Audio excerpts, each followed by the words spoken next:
So are you happy with your voice? I think I'm as happy as a trans person can be. I think that one weird thing about transitioning, and I think I guess just transitioning, is that you're sort of going through this process where you're holding up a mirror to yourself, or a microphone. Basically, it's like you're listening to yourself, you're examining yourself, you're constantly checking yourself against this image in your head, or God forbid, something from the media or whatever, and seeing, like, do I measure up? Am I doing it right? And I think it's hard to turn that off at some point and just be content with where you are or something. And you had mentioned too that there's still a sound when you hear yourself that has a masculinity to it. Tell me about what that still feels like. Is that a mismatch in some way? A little bit, but I think I don't even know if it's a trans thing. I think it's a human thing. Even if I were born female and had a singing voice, I had some sisters who were like golden-throated sopranos, and that was just never my voice. Because I was a concert baritone.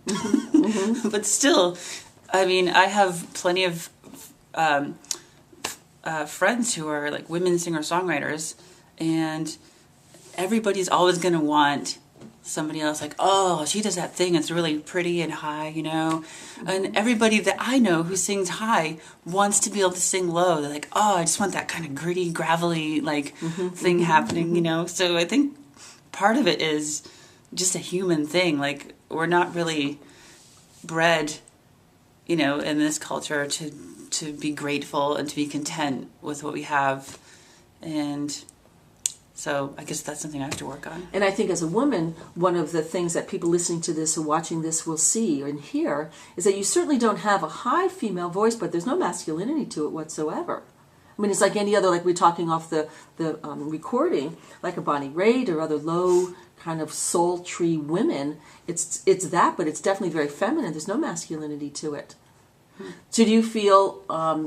was there a point in time of being kind of outed, wondering what people thought of this transgender singer, as opposed to just this singer? Oh, absolutely. And I still do, actually. Because it's like what we were saying before, is once you start policing yourself, and I know my history, and I will always know my history.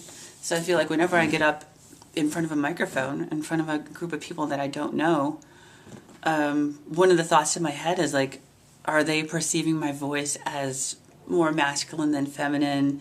Is it cluing them into the fact that maybe I have like a transgender history? Or, if I'm in a bar in the middle of nowhere playing, which I don't do a whole lot of, where I think like, is this cluing people into the fact that I'm transgender, and am I going to get myself killed doing this? The answer is there is nothing about your voice or your mannerisms or your look that would cue anybody in that you were not a natural born woman. Nothing came back to me. There was just